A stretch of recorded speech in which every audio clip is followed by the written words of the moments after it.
최근에는 반려동물을 이별하는 대신 복제를 선택하는 사람들이 늘어나고 있습니다. KT 라이저 씨는 교통사고로 죽은 반려견을 복제했습니다. Her tail was moving 100 miles an hour. Everything is the same about her. The coloring, her eyes, her little button nose. 무지개 다리를 건넌 나의 반려견 복제시켜서 다시 돌아오게 할 수 있다면 여러분은 어떨 것 같나요? 떠나간 반려견을 다시 보고 싶은 마음은 이해가 되는데 저는 이게 윤리적으로 문제가 없는 건가 하는 생각이 들었어. 일단 이게 가능한 일인가 싶긴 해요. 여러 의문이 들지만 이게 실제로 가능하긴 한 건지 먼저 알아보면요. 네, 가능합니다. 미국과 중국, 심지어 우리나라에도 죽은 반려동물을 복제해주는 업체가 있었습니다. 우리나라 업체 중 한 곳엔 과거 줄기세포 연구로 유명했던 황우석 박사가 속해 있기도 했죠. 업체들 홈페이지를 살펴보니까 이미 독일, 캐나다 등 여러 국가의 반려인들이 자기 반려동물을 복제하고 있었고요. 금액은 약 6,500만 원이라고 명시돼 있습니다. 공지사항엔 복제를 위한 반려동물 사체 보관법까지 나와 있었죠. 우리나라에선 고 이건희 삼성그룹 회장이 반려견 벤지를 복제한 적이 있고요. 최근 한 유튜버도 자신의 죽은 반려견을 복제했다고 알려서 큰 화제가 됐죠. 복제한 사람들은 반려견이 죽은 뒤 경험하는 우울감인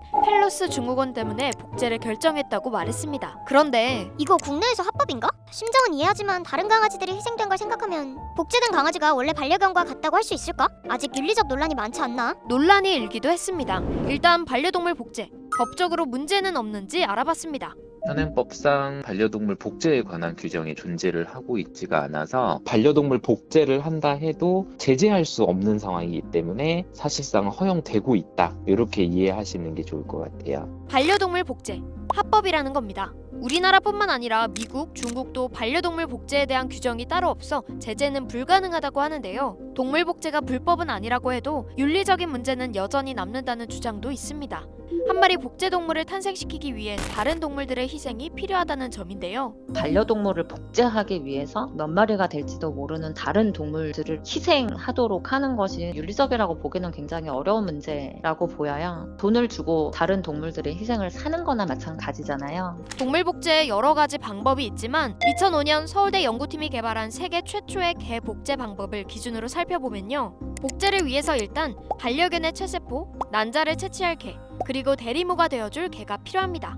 가장 먼저 난자 채취견에서 수정되지 않은 난자를 채취한 뒤 유전 정보를 삭제하고요. 유전적으로 빈 난자에 반려견의 체세포에서 가져온 핵을 주입합니다. 실험실에서 이 난자가 배아로 자라도록 유도한 다음 이 배아를 대리모견에 착상시키면 복제견을 출산하게 되는 겁니다. 그런데 이 과정에서 수많은 개들이 희생될 수 있다고 해요. 개의 경우에 복제 효율이 약 2% 정도로 알려져 있습니다. 한 마리를 복제하는데 필요한 난자가 한 50개 정도 되지 않겠습니까? 한 마리에서 5개의 난자를 회수를 했다면 10마리가 필요할 것이고요. 만약에 2개밖에 회수할 수 없다 그러면 25마리가 필요하겠죠. 그리고 이렇게 탄생한 복제견이 본래의 반려견과 아주 똑같다고 볼 수는 없다는 점도 생각해볼 문제입니다. 복제가 꼭 죽은 반려견의 부활은 아니란 겁니다. 일란성 쌍둥이하고 별로 다를 바가 없습니다. 일란성 쌍둥이라고 하더라도 성인이 된 이후에 동일한 삶을 살진 않잖아요. 환경이라든가 다른 요인에 의해서 동일한 DNA 또 발현이 다르게 될 수가 있는데요. 마찬가지로 탄생한 동물도 같다고 생각하시면 될 것 같고요. 개의 모습은 복제할 수 있지만 영혼은 복제할 수 없다. 자신의 반려견을 복제한 미국의 가수가 한 말인데요. 똑같은 세포로 복제했음에도 죽은 반려견과 복제견의 성격이 너무나 달랐기 때문입니다. 우리가 반려동물을 사람하고 동일하게 생각을 하면서 인간을 돌보듯이 만약에 입장을 바꿔 생각해보면 다른 사람의 난자를 이렇게 수십 개를 얻고 대리모를 써서 생명을 탄생시킨다는 거를 누가 허용할 수 있을까요? 스스로에게 물어보고 한번 되짚어볼 필요가 있지 않나 생각을 합니다.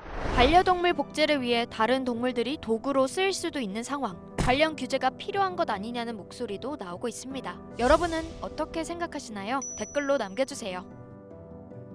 이 영상을 제작한 오지은입니다. 지금 구독 버튼을 누르면 매일 새로운 크림 영상을 놓치지 않고 볼 수 있어요. 좋아요 버튼도 잊지 마세요.